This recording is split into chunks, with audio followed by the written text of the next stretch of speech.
the Trump camp is very, very anti-Israel. It's complicated. And so this Ronald Reagan revolution script is not going to work very well for Trump in this upcoming election. The other thing is that a big part of what Brzezinski was doing, and the reason that the Brzezinski strategy was successful, was that they were able to divide China and Russia.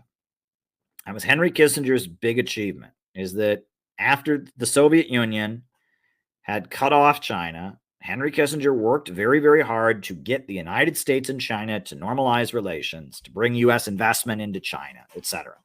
And so China pivoted during the Carter administration to aligning with the United States completely in the Cold War. And until the fall of the Soviet Union, China was very much on the side of the United States in the Cold War. That's not happening now. Russia and China are closer together than they've ever been. And they're tied together economically speaking because they're both being targeted by the United States. Now, Republicans tend to focus on hating China and hating Iran. Democrats tend to focus on hating North Korea and hating Russia. But at the end of the day, they all hate all the countries, but it's a matter of emphasis. Republicans demonize China and demonize Iran. Democrats demonize Russia and demonize North Korea. Republicans demonize Cuba and Venezuela and Latin American socialist countries. Democrats tend to not be as hard on them, but they're harder on Russia. They're harder on North Korea. These are the geopolitical games our elite is playing, right? Yes, both parties hate the multipolar world. That is true. And these are the games that we're playing.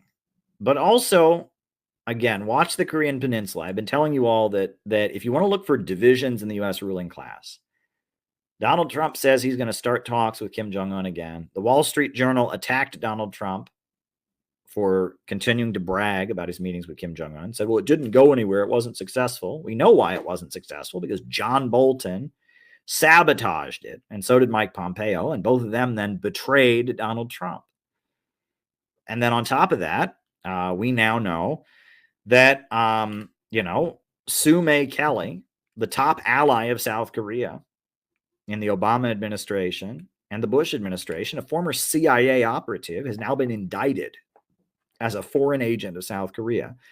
And the South Korean government last week announced a peace plan with North Korea. The United States wants to go all in and escalate against North Korea. How dare they give weapons to Putin? How dare they have meetings? How dare they welcome Putin as a hero? And South Korea went along with it a little bit, and then they're just like, no. And South Korea is just like, no, we're not going to escalate against North Korea the way you want.